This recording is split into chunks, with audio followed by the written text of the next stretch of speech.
then it worked. So thank That's you, more or less one what happened to Reddit me. post user. Yay. For letting me know I didn't have to throw it out. Mm-hmm. Okay. I think I'm just going to go ahead and roll on in and say, like, what's up, Replayers? Welcome to the Replayer Podcast. I'm your host, Dan, and joining me, of course, is my lovely co-host, Pagan. Hello. Hello. Hi.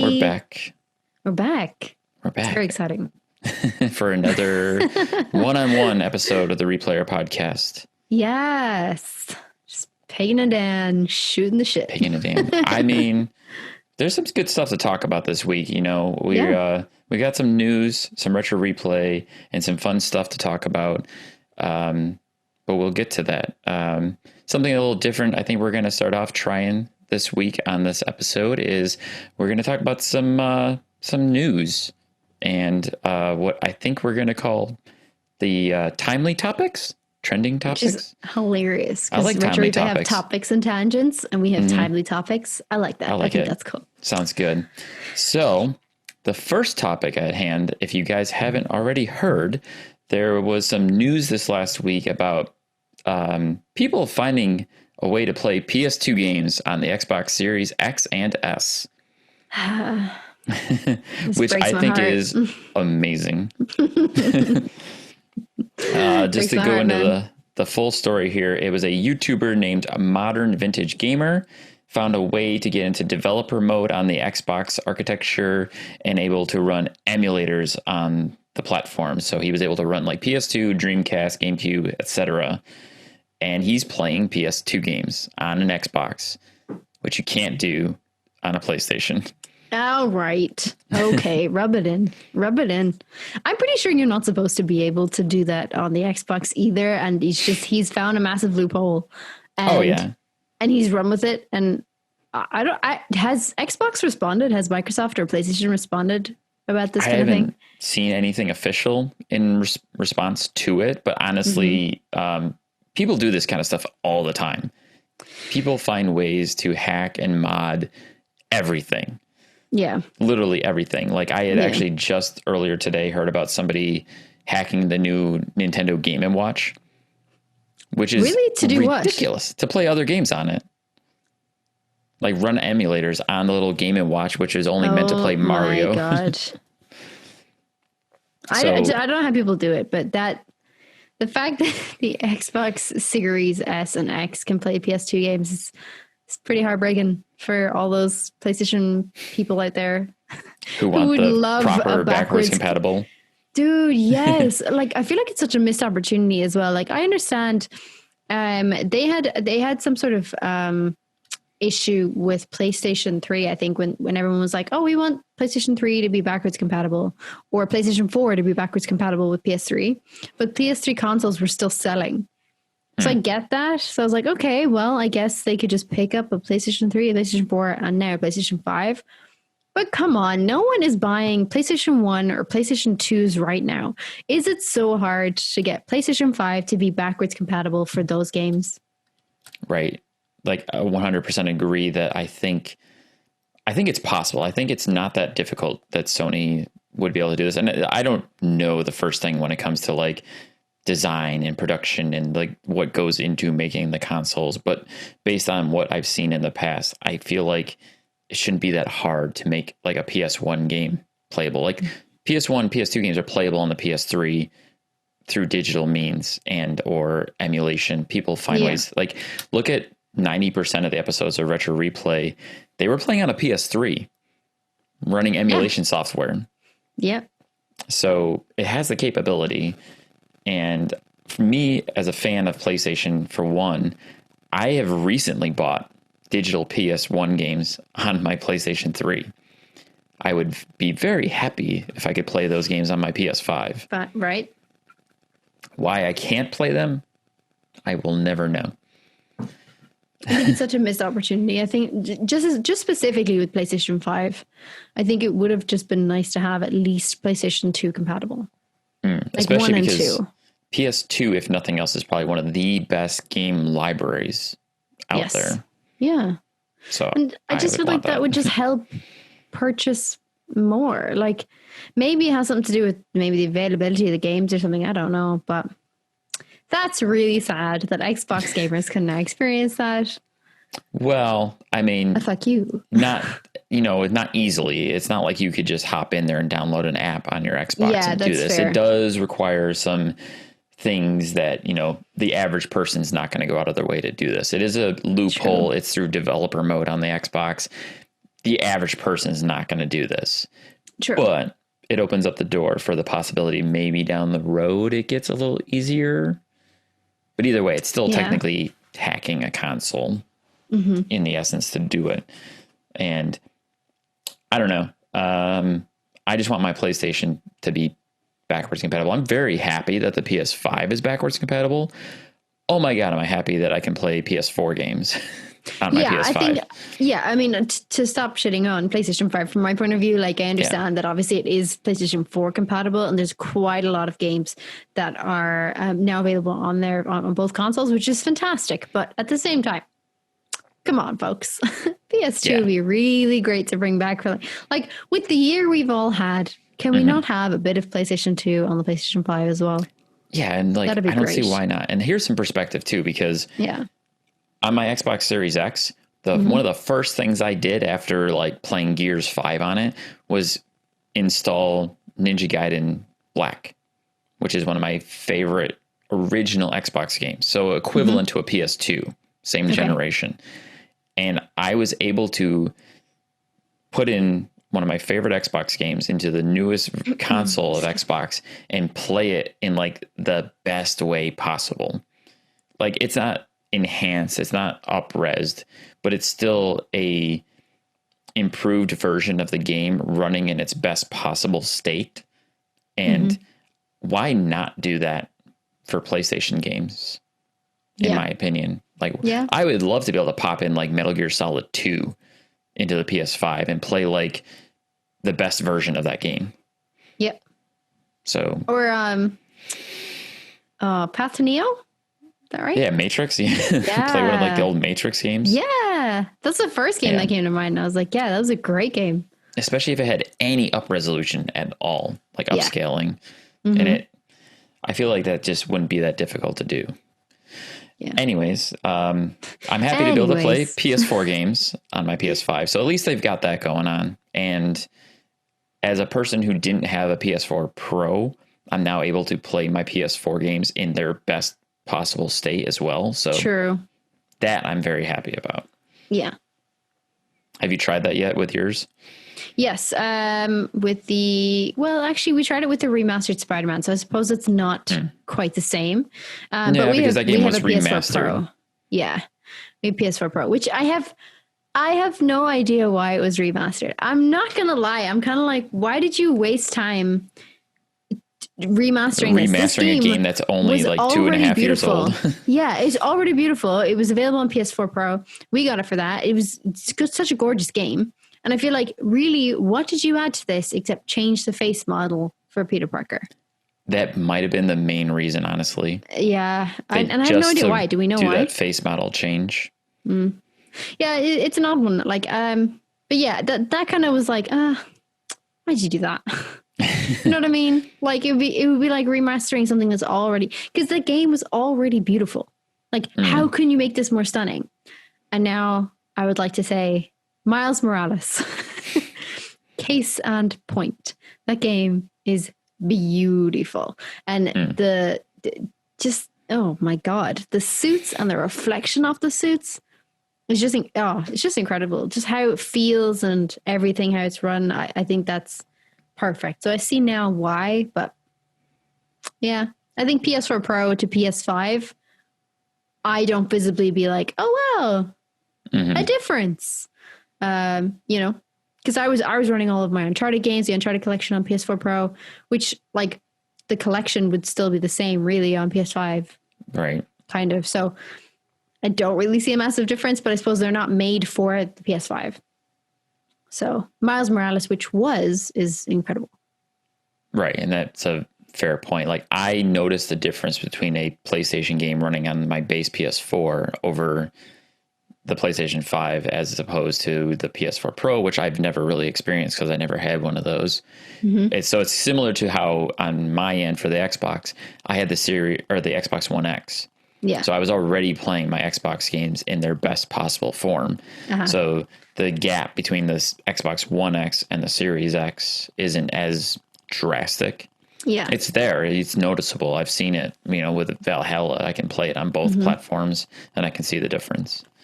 I can see the difference on my PlayStation. I have PlayStation 4. Adam has PlayStation Pro. So if I'm playing on PlayStation Pro, then I can see like such a minute difference that I definitely wouldn't notice. Somebody like me who's just like, I like everything and I think it's beautiful. And I think that the devs did an amazing job for any game on PlayStation 4 anyway. But then from PS4 to PlayStation 5, I get it. I see it. And you're like, oh, damn, this is cool though. So yeah.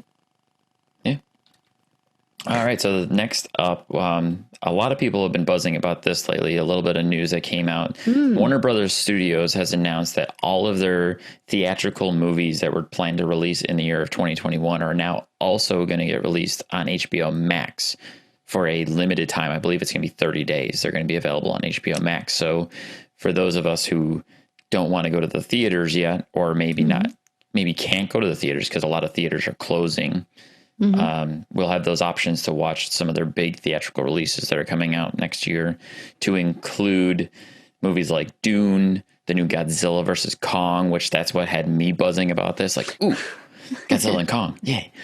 As some might know, I'm a anything massive Godzilla makes you just tingle. Like, it's just the strangest obsession. Things Godzilla. There's some Godzilla things that are like, Urgh. Oh, really? Rough around the edges. Like the 1998 Godzilla movie. That was kind of... Wait, the one with Matthew Broderick? Yes. That's literally the only one I've seen, and it was all right. It was also the worst Godzilla movie. Oh, I can't judge then. I have no other perspective on this. I don't know. What other movies are included in this? I am too far away from my keyboard now to Google this. This sucks, Dan. I don't have the complete list in front of me, but I know like it started with the Wonder Woman 84, right? Like they had announced that a couple of months ago that Wonder Woman was going to get released on HBO. And so they've kind of like tacked on and done a full deal where the vast majority of their main movies are coming. And I think it also includes Matrix 4. It does. I was just about to say, so Matrix 4, Dune, Godzilla vs. Kong, Space Jam.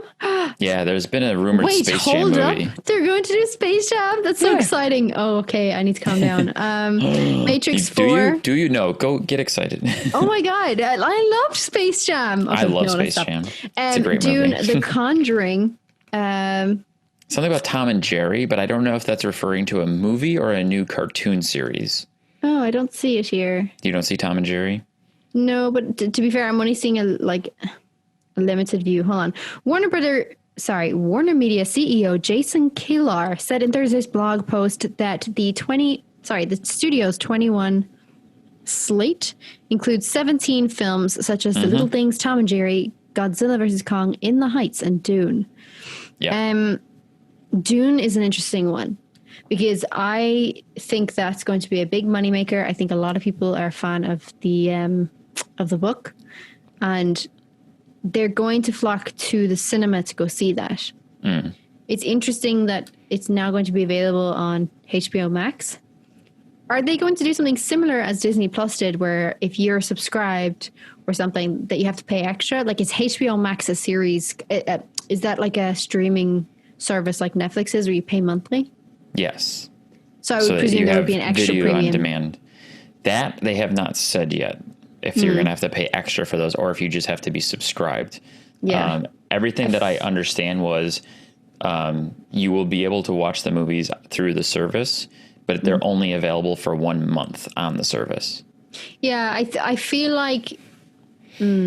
So if they're only available for 1 month, I feel like they wouldn't ask you to pay an additional fee on top of that. Interesting. I see it the other way around because Disney obviously charged, I think, whatever it was, like an extra $30 for Mulan. Yeah. So it was expensive not expensive, but more than it would cost you at the cinema to go and see this movie at home on Disney Plus. But then it was available from the 3rd of December anyway. Yeah. So that was kind of like, well, why would I bother paying this now if I'm just going to be able to watch this later? Whereas because it'd be only on for a limited time, it would be like going to see that in the cinema. And I don't think they should charge like $30 or anything. I think they should be like, okay, well, whatever the price of your cinema ticket is in America, that's the price to go see the show. So it's like here in Ireland, it'd probably be like €10 or €11 to download it. Well, I think Disney's logic was that's why Mulan was $30 because their idea was it's not one person watching it. It's a family watching it. So you're paying $30 for your family to watch the show. Yeah, that's fair. They might follow suit then because, I mean, you have a lot of couples and families or whatever who want to watch those kind of movies. Wonder Woman especially, like a big money maker. So like, I definitely see them charging a premium for this. For sure. And it's crazy to me to think that there's all these big, huge budget movies that are coming out that you'll have to watch at home, on whatever TV you own or a sound system, if you own a sound system. And it makes me a little sad to think about not seeing movies in theaters, but with the pandemic that we're still all getting through, it's not really an option for everybody. And there's theaters all over the world that are closing because they can't sustain the money they're losing.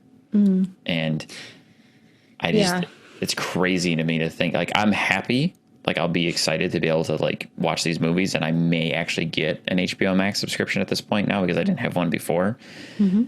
But I'm also a little remiss because one of my favorite experiences seeing those Godzilla movies in theaters was how impactful the sound was, especially if you're watching a big monster movie like Godzilla. Yeah, for sure. There's no way to explain that feeling when you hear like Godzilla's roar coming at you through a THX sound system in a theater. Like the whole theater shakes. You can feel it. Yeah, I totally agree. I think like we're not so bad, like in terms of like we have a good entertainment system at home. Like, I mean, it's not amazing or like it's not some sort of amazing home theater or anything. I would imagine you guys have a 4K TV. We do. Yeah, that's a very good as well. Yeah, good perception. Yeah, I was going to say, I was like, you probably do too, though. Oh, for sure. We did, but we got it on a Black Friday sale last year. Okay, so you've only had a 4K TV recently, kind of like about a year. For a year, yeah. Yeah. But like thoroughly enjoy it, and we have a great entertainment system at home, so I don't really mind, but I totally agree. I'm also like a bit disappointed because I love the cinema. I'm very happy to say that our cinema has not closed down. So our cinema is now locally open to go in and view. And I love that. Like, I love the cinema. I kind of like the experience of going in and hearing everything, like you said, in the THX sounds.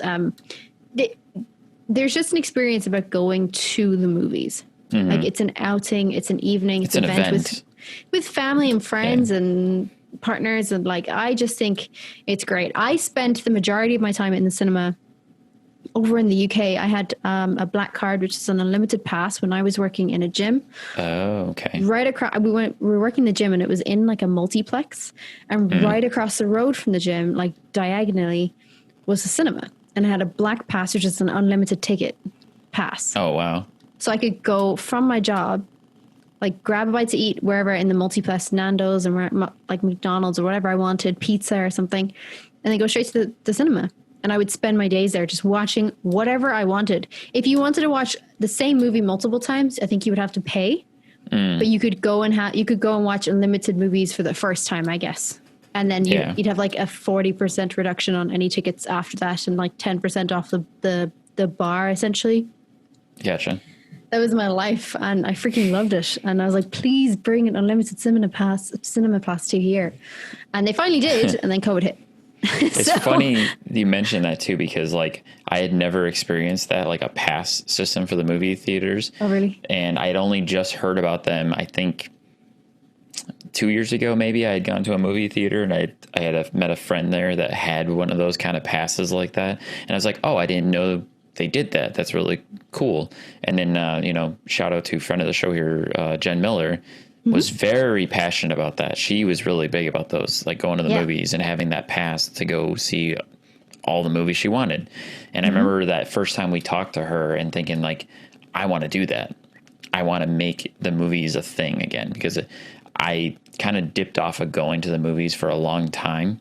There was a period of my life where I just didn't go to the movies ever. And like, I would constantly see trailers for a movie and say, that looks awesome. I need to make sure I go and see that in cinemas. And then it would come and go and I'd forget about it. And then it'd be like, I'd see it on TV and I'd be like, I didn't realize that movie had come out. Like, man, shoot, I can't believe I missed that. You know, and I kind of, it's like, oh, it's too bad. Even now I'm looking at old movies from like 2013 that I was like, I remember wanting to go see that movie in theaters and I didn't. Yeah. Shite. I think, there were some great movies that came out, and within a limited pass, I guess you have that option to either stay at home or whatever. Cause like people just didn't want to go to the cinema all the time because it was expensive. Like you're paying whatever it is, $20, $30 a go because you're going to buy for your ticket. You might get a partner ticket. You might get popcorn. And in the UK, it's different as well from Ireland. So Ireland cinemas are kind of bland in terms of their snacks. There's not many good snacks available. But okay, so like, I'm actually more curious about this now. What do you, the limited snacks at a movie theater in Ireland? Like, yeah, we have limited snacks. We have popcorn. You can have like bagged sweets, or like we have a sweet wall, like a dispenser system. Yeah. So we have a pick and mix. So like you'd open the thing and put it into like a cup, like you pay per cup and you'd fit whatever you can into that cup and then you could bring it to the till. See, I wouldn't mind that. Pick and mix. It's good. Okay. See, because in most American theaters, it's literally like this giant buffet line of boxed candies and you pay like $6 a box for these candies. Oh, okay. And it's really expensive. And I would rather be able to do that, like where you get a cup and you get whatever you want as long as it fits in that cup. As long as it fits in the cup. So you could get like all jelly beans and you'd be golden because you'd have a massive cup full of jelly beans. Or you could get like a mixture of like the jelly snakes and jelly beans, but then they take up more space. So you kind of have to work it out logically, but then it is like €6 or €7. Then it becomes a science mystery where you have to do the things like those videos of like, you put the big things in first and then you kind of get the grains of sand to go in so they fill in the space. Yeah, that is legit. If anyone's watched those like life metaphor videos. Yeah. But yeah, that's pretty much it. Like you have like the pick and mix, you have actual bagged sweets. So like a bag of Maltesers or a bag of chocolate buttons, whatever it is. And then you have like your popcorn and your drinks. There is an option to get nachos with like a cheese sauce, but it's not great because I think they're trying to copy off America and it's just definitely not anywhere near as good as nachos in America. It's crappy and it tastes like glue. Any nachos that you get from anywhere that isn't a restaurant is going to taste like chemicals. So bad. So bad. But that's it. Whereas in the UK, they were serving hot dogs and beer and ice cream sundaes. And that was so cool. So I loved going to cinema in the UK. I also gained like 30 pounds. I never got a chance to go to one of they started doing cinemas that are also restaurants here. I don't know if they did anything like that where you literally go in and like a waiter will ask you your order before the movie starts and they'll actually bring you like a meal that you eat while you're watching the movie. I'm fascinated. It's literally like dinner in front of a TV at home, like transported into the middle of your movie theater. That is fantastic. I am down for it. I never got to do one of those, and I hope they stick around for after things hopefully get better. Yeah. So I can try it. Yeah, we'll see. I want to have a steak dinner while watching my movie. Agreed. In the dark. That's the only question I ever had for that. Is like, how do you do that in the dark? It's feasible. I reckon it probably wouldn't be like pitch black. You might have like like the desk lights. Yeah, I figured that. Like an airplane that only lights your seat. You could turn it off maybe. Oh, that'd be class, wouldn't it? That little spotlight. Yeah. Well, maybe. Yeah. So, interesting news. Fun facts. Let's talk a little retro replay.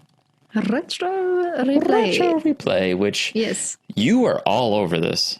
I am all over You are this. in everything this week. I am in everything this week. And it was like, I just want to say it for anybody listening out there, it does not surpass me how lucky, how honored I am. Like, it does not at all go over my head to know how amazingly lucky and honored I am to have been a part of this show. Mm-hmm. Oh my God. So 20 minutes before they go live, I get a text and it was like, hey, do you want to play Among Us? And I was like, yes, absolutely I do. Because I was going to mod the chat anyway. Right. And yeah, and they invited me to play Among Us and I had the best crack. I think the videos probably speak for themselves. I'm terrible at all games. I told you after I watched some of that video, I messaged you saying like that's probably one of the hardest I've laughed at an episode of Get Good because of how stressed out you were watching. It's not my fault because at all times it was either between Todd and Liam or Todd and Joe Ovenshire, who was the guest on this week's show. And that sucks because you're like, oh my God, like you can't put me between Todd and Liam and like, who am I going to trust? And then between Todd and Josh, I really like in hindsight, should have picked Todd, like should have just trusted Todd. We all know it's what I've learned. But at the same time, Josh was so nice. And just Josh was really so lovely. Nice. And he was always the imposter, it seemed. I know, but he was so sincere.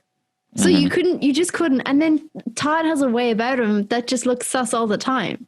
So, of course, you think it's Todd, and then it's Josh, apparently. So, yeah.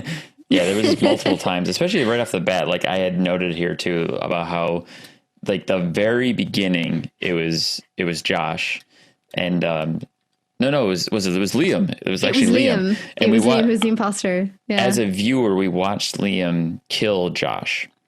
And he went up and he vented and he came back up out where he had just come from down to the body of Josh as Todd came across it. And Todd reported it and he was like, oh, I just found Liam with the body. And Liam just countered it like, no, I found Todd with the body. And that was it. That's all Liam said. Todd gave you a whole like standing in front of a courtroom, lawyer giving his testimony. And you're just like, you're sus, Todd. Bye. Todd was doing way too much talking. I felt like Todd was trying to dig himself out of a hole. And Liam was like, no, mate, you did it. You killed him. And Todd was like, no, you killed him. You killed him first. How can I kill him when you killed him already? So, yeah, it was a really fun episode. And honestly, like, I have not laughed as hard or felt more embarrassed that I didn't trust Todd in the first place. So now I just trust Todd. If I'm ever playing anything at all ever and I see him, if I see him in Among Us, kill somebody else and then vent, I will still not vote Todd out. I have learned this. This is my lesson I have learned. Unless it's between him and Liam, and then I have to probably vote Todd. But listen, who knows? It did seem like that was the struggle. It was like you were afraid of voting for either of them. Like, it was horrible, and especially with the like between Liam and Todd. Like, what are you gonna do? Liam was really convincing. He was very calm. He was just like, "Nah, Todd did it," and then Todd just kept talking and made it sound more suspect. The little bit that I have played that game, I've run into that exact same problem, and there's people out there that will attest to this, and you can at me in the comments that the more I tried to sell my innocence, the more people were like, nope, you did it, and will eject me. And it's like, whether I'm the imposter or not, that's what happens. The more you play that game, just like, nah, mate, wasn't me. The less people will pay attention to you. Or if you're just dead silent, like there's been plenty of games of that where the person that doesn't talk is definitely the person that is doing it, but nobody ever suspects that person. It's amazing. And Josh did a very good job of being very sincere and also like almost playing it like against me a little in terms of like he did throw it at you, I think once or twice. Like I think he should. Pagan. So he should. I mean, to be fair. And I was very sus in some things because I swear I thought I saw one of the players vent, like one of the replayers who joined in. I swear I thought I saw them vent because it was dark and they came up straight from a vent.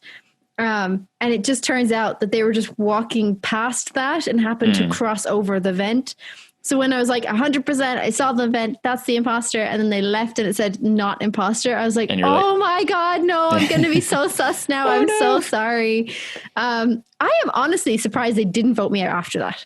Like, right. I am very surprised that they didn't. I must have done a really good job of portraying my innocence, or they just didn't want to do that. Crush my hopes and dreams. Yeah. I will say I'm terrible at that game because I'm just bad at lying. So I can't get away with it. It was funny. I'm like Todd, like you said, like the whole smiling thing. If I'm lying and if you can see my face, you'll see me just like, it wasn't me. I didn't do it. I don't know what you're talking about. Todd was lying and telling the truth at the same, like, it doesn't matter. He always looked like he was lying. He was telling the truth and smiling. And I was like, nah, that's definitely you. Oh, no. No. That was also the first time I've seen Ultimate Chicken Horse in action, too. And that fun. Looks like a good time. Just silly, goofy nonsense. And I didn't realize that whole thing with Ultimate Chicken Horse is kind of like the constant escalation of challenge. Because I didn't realize that all the stuff stacks each time you play around.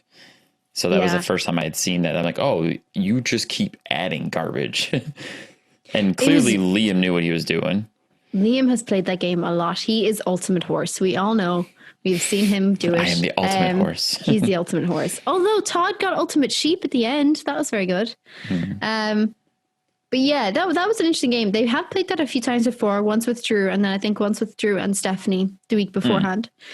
So that is so much fun to jump in on. Like it's an easy game to, like, I guess, get used to. They all had controllers though. I was the only one with the keyboard, so I had like a handicap. But I heard it was Liam said you got to get an Xbox controller. Yeah, and I was like, well, I think I have one downstairs. Like Adam has the Xbox, so there must be an Xbox controller there that I've just never played. So I need to, but I personally don't have one. You play Gears?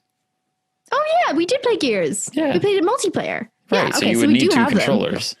Yeah, but I personally don't have one. Gotcha. Like, it's not my controller. I don't have it in my office. It's not mine. Right. I also may have not known that Xbox controllers work on PC and that you could just do that with any game. I didn't know that. Much. I thought you had to have a game specifically that can have a controller option. Most new modern games have a default controller setting of Xbox controllers. Oh, okay. Well, that's probably the issue then, because I didn't know. And also, it was not here. It was not an option for me to go get it. It was like 3 a.m. here. Poor Adam was trying to sleep. True. That didn't happen. He did not sleep. Adam. He was very angry. It's okay. It was fine later on, but it's fine. It's fine. He doesn't exist, so it's fine. That's true. Sorry. Yeah, of course. I keep forgetting. I forget. No wonder we didn't get married this year. Poor Adam. Poor you guys not getting married. That's unfortunate. Oh, well. COVID, eh? What are you gonna do? It'll get there. It'll happen. What are you gonna do? You can do a virtual wedding. Oh, we could stream it. Yeah, perfect. I mean, it sucks, but it's better than nothing, right? I don't know. I think a streaming wedding would be cool. He was opposed to it though, so I guess not. But yeah, it was a good time being on the show. I was, again, very honored to be on there, and they're all really, really nice people. Obviously, Liam and Todd are okay. I mean, whatever. But Josh Stilley, Josh seemed really cool, and oh my god, he's just as big of a Turtles nerd as Todd and Liam. Right. And when he busted out that Michelangelo head, I was just like, oh, that's the one from the TV show too. And like, he's trying so hard to explain, like, I know the background of that head, but I felt so bad for him. He was so into it, and I was so into it with him, but then there was just a lot of soup happening, and it was blowing Liam and Todd's mind. And we handled it like a pro. Like, what a legend. Yeah. If anybody's not subscribed to the Jovenshire YouTube channel and Twitter, etc., go subscribe. Nicest guy. So yeah, that was interesting. I was not expecting the Turtle fan. Honestly, that threw me for a loop. I was like, wait, what? You're also a Turtle fan? But that was excellent. Yeah, and watching that part when they started nerding out with Josh, that's where I was like, I really want to be able to like sit down and talk with Todd and Liam and just nerd out like that. Like that would be really fun. And I hope that maybe one of these days they might do like an Uncharted multiplayer like we did. Oh yeah, with Nolan, and if I could and Cooper be a part of that, oh man, that would be super fun. Yeah, dude, they're such big nerds. Like they're so amazing, but such nerds. And it's kind of fascinating that you're like, this is Spartacus and Caesar, and they are such turtle nerds. Like, wow. Yeah, it's fascinating stuff, honestly. That would actually make a great segue into this week's episode of Retro Replay. Mm-hmm.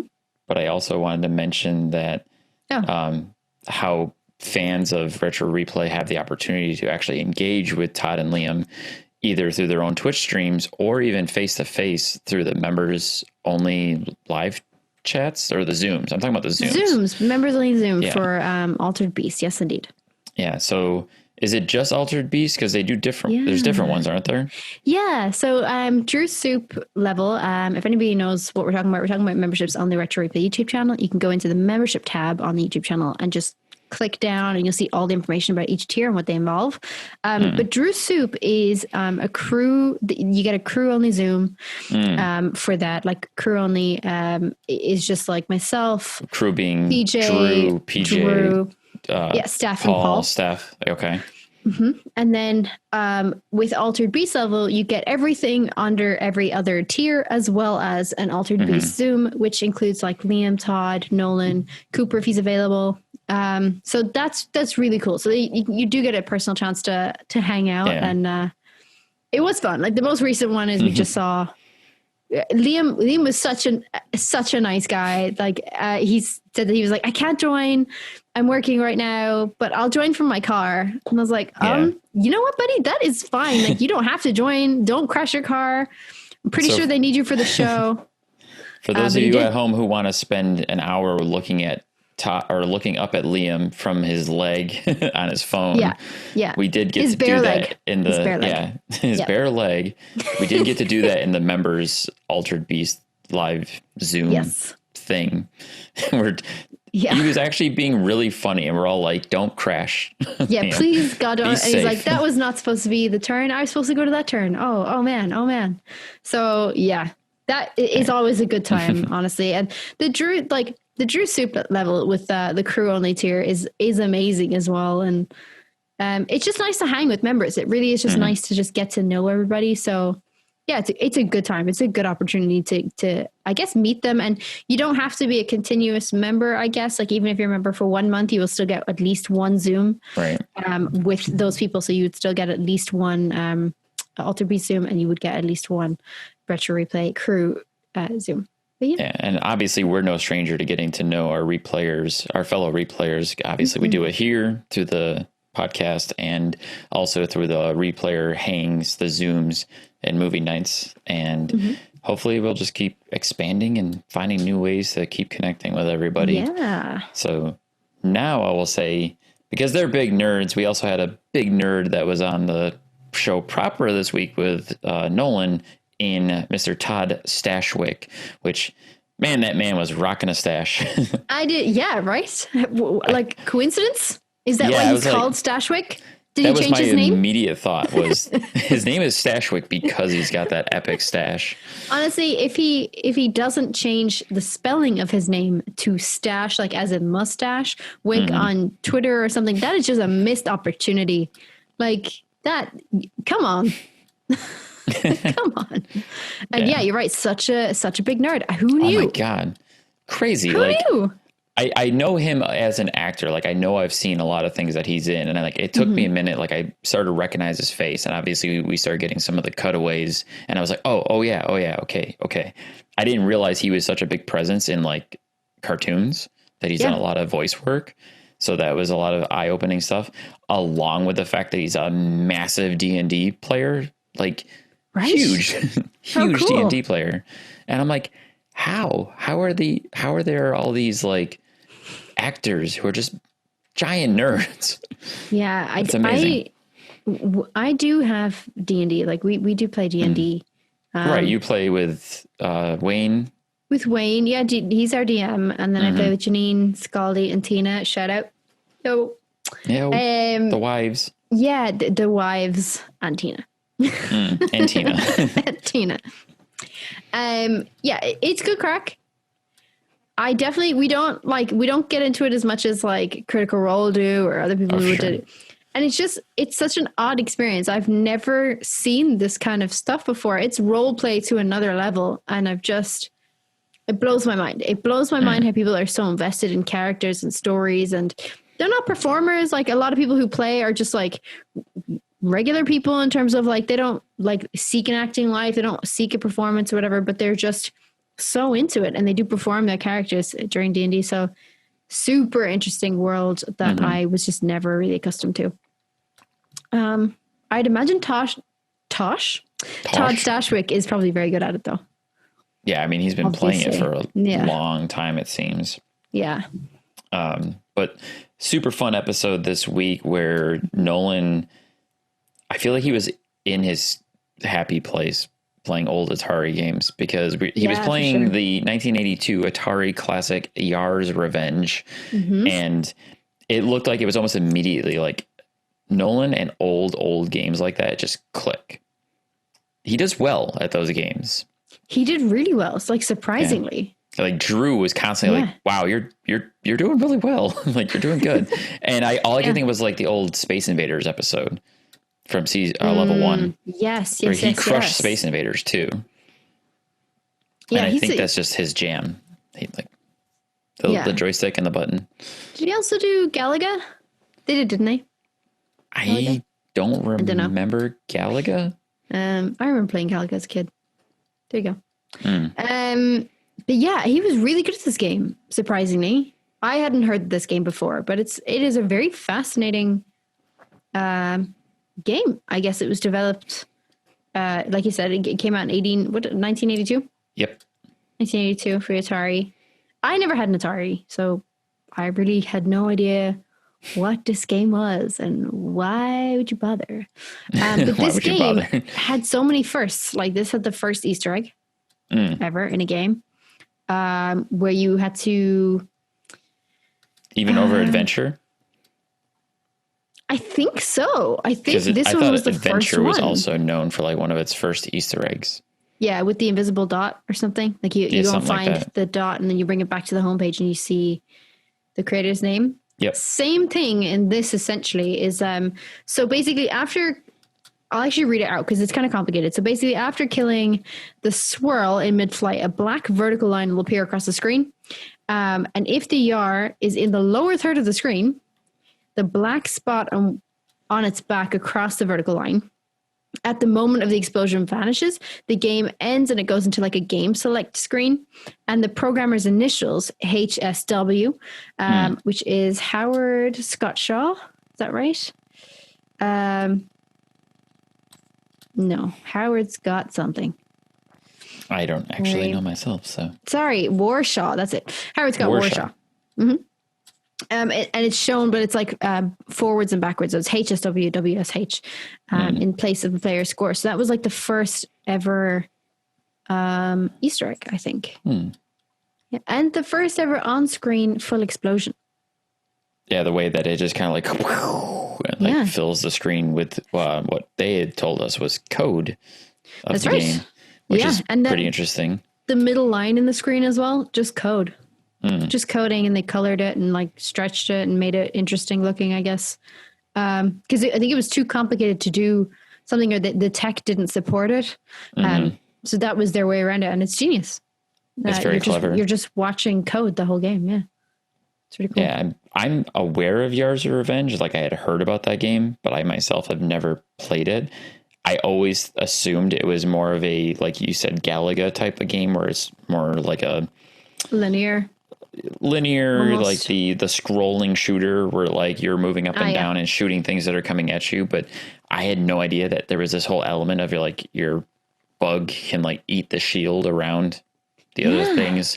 Like I was watching Nolan doing that. I'm like, what is he doing? He's gonna die. But apparently that's part of what you're supposed to do. Yeah, you eat the shield and eat the outside of it. I was going to say something about it. Oh, yeah. The original game came with a comic book. Did it really? Yeah, it came with a comic book so that it explained the full story. Yeah. Came with the like full story of like the Yars and how they're like a peaceful colony of houseflies on a planet Kotile? No. Is that right, Kotile? Yeah. Damn, why don't I have it? Sorry, on a planet called Razak.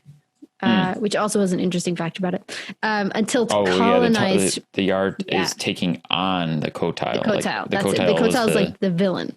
Right. Yeah, sorry. But like even Yar and Razak, that's all from, I think, Ray Kouser, who's the CEO of Atari. Yeah, that's that. They just flipped the name and was like, hey, here's something interesting. And they called it Yar.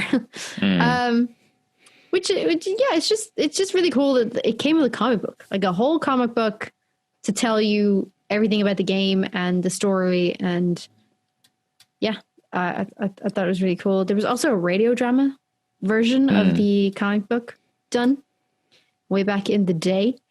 So you could listen to it when you were kids. How weird. Wow. Yeah. I mean, as a kid myself, I always appreciated the books that came packed in games. And I actually missed that because, of course, it was different as a kid where a lot of times, like if I got a new game for my birthday or for Christmas or something, I took those the pack-in books, the instruction manuals, and I would like bring those to school with me. So whenever I had downtime at school, I was sitting there pouring over those instruction manuals, reading the backstory, reading like how to do special moves, all the controls. I needed to know what every button did, even when there was only 6 buttons on a controller back then. But I kind of miss that we don't have that anymore because most games don't come with an instruction manual anymore, or just any complimentary material. I was going to say, do you remember the complimentary material that came with other games that were like walkthrough books and stuff? Mm-hmm. They're amazing. And now we have like places like IGN and stuff who'll do that digitally now, but that was cool. Yeah. I want to correct myself because when you said Adventure, I was like, I'm pretty sure Adventure came around the same time. And you're so right. Adventure was the first Easter egg. Okay. It was in 1979. And then this game came out in 82. So this one's probably the second one. I actually prefer the Easter egg in Adventure. Like it just looks better. It was a lot more complicated, I think, too. Like the way you actually went about getting that Easter egg in Adventure is like, it's not easy. Like it's a hard thing to find. Yeah, it's not something you would just like. You could go looking for it, but I presume somebody eventually just stumbled upon it. Mm-hmm. But yeah, really interesting. How they did all like the old Easter eggs, and then this one wasn't that much of a massive Easter egg. Your score is just replaced with the. Do you know about the story around why that happened in Adventure? No.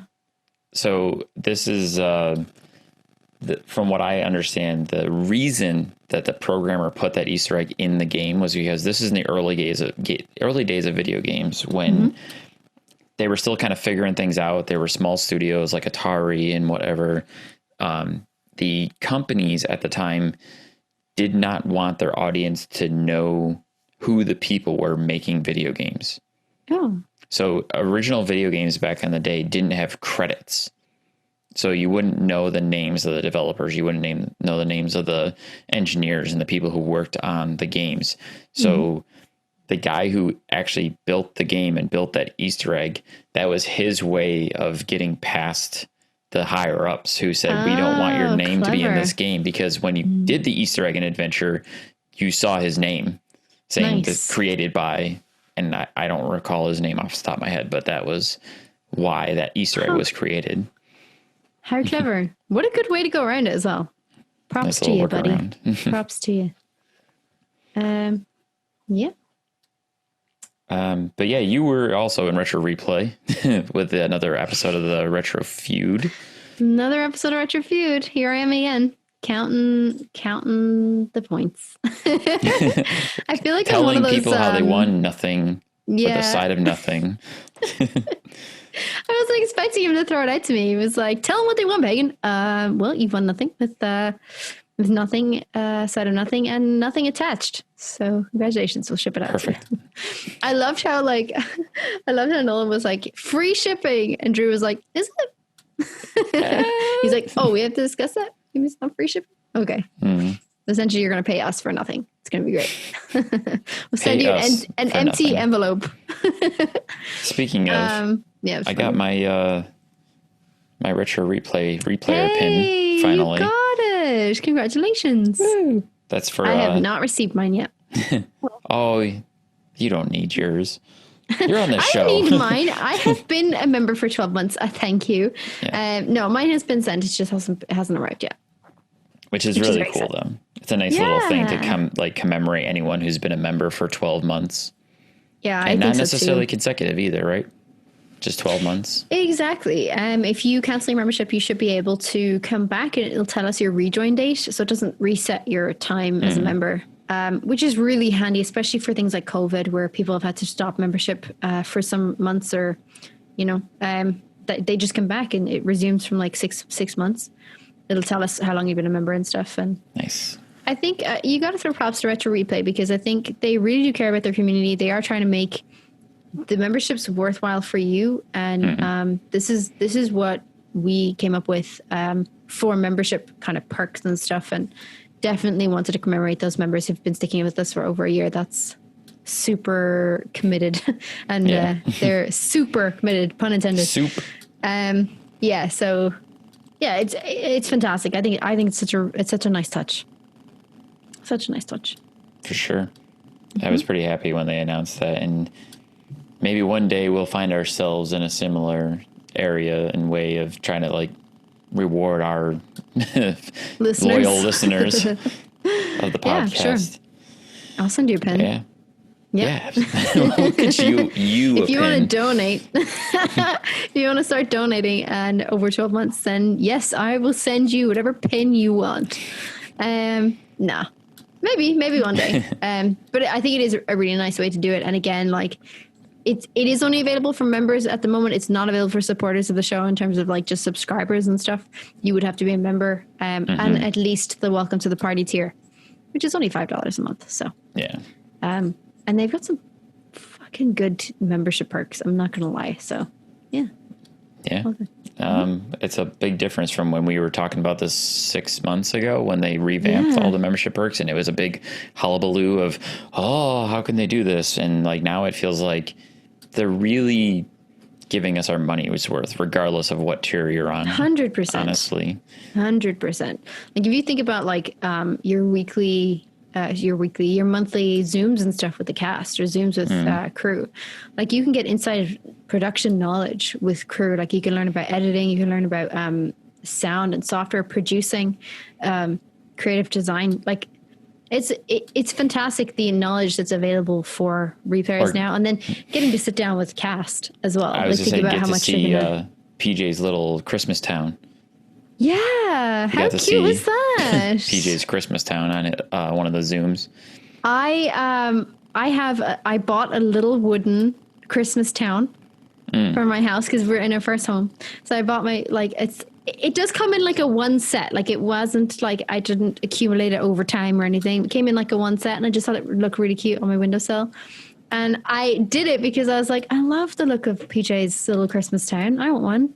So I got a mini version that I'll have to tweet at him shamefully and be like, look at my shameful little Christmas Town compared to your amazing Christmas Town.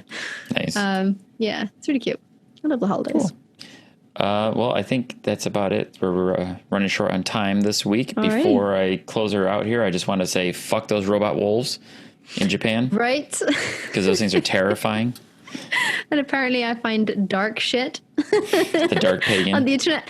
I am not going to lie. I went through all the show notes that I've accumulated over the time, and he's not wrong. He's not wrong. I see some dark stuff on the internet, and I'm like, Nolan could make fun of that. I put it in the notes.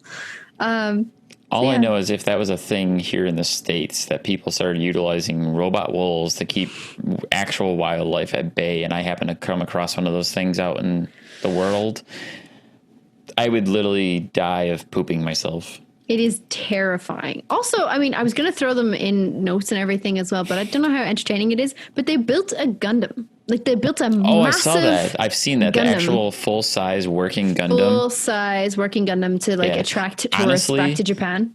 when Nolan first said that something happened with a robot in Japan, I thought it was going to be that story.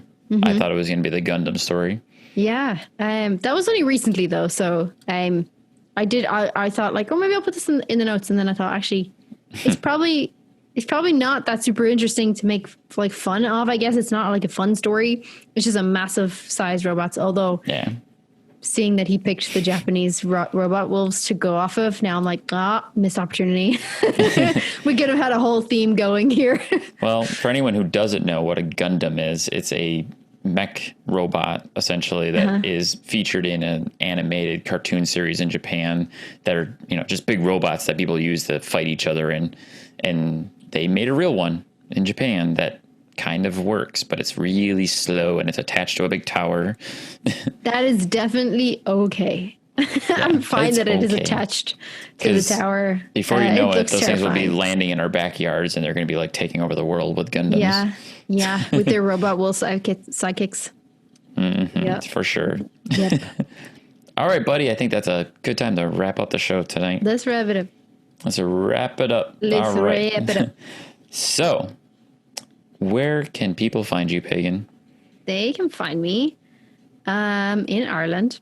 In Ireland. Connor Lagan. I see you, buddy. Who didn't know I was Irish until I posted it on Twitter. I was like, what? Anyway, you can find me on Twitter at Pagan Plays. There's no space. And then if you want on YouTube, it's at Pagan Space Plays. And on Instagram, it's Pagan_Plays. On Twitch, Pagan_Plays. Perfect. And I am Stark Evil Vash on every platform except for Twitter. So if you want to follow me or friend me on gaming platforms, I'm Stark Evil Vash there, and as well as Instagram. And I am Stark E Vash on Twitter. If you want to stay up to date with anything that we're doing or streaming, that's where I stream Stark Evil Vash as well. Pagan, if you mention your Twitch, because you're getting back into streaming, right? Yes, I am. Pagan_Plays is on Twitch. I don't know a schedule just yet. I am trying to figure that out at the moment. But I should be regularly back at it up until Christmas, and then there'll be a break over Christmas as usual. But feel free to pop a follow. Come on in. We're also looking to do something special streaming wise for the Replayer podcast in the near future. So I just want to give a little thank you to everyone at Retro Replay for all that you do. Without you guys, the Replayer podcast would not exist. Also, thank you to our supporters of the Replayer podcast and any of those members out there who are so gracious in donating to our podcast and always supporting us, liking and sharing our content. Thank you guys so much for everything you do. You can follow us at the Replayer podcast on Facebook and Twitter. To stay up to date with all of our latest content, uploads, and episodes of the show.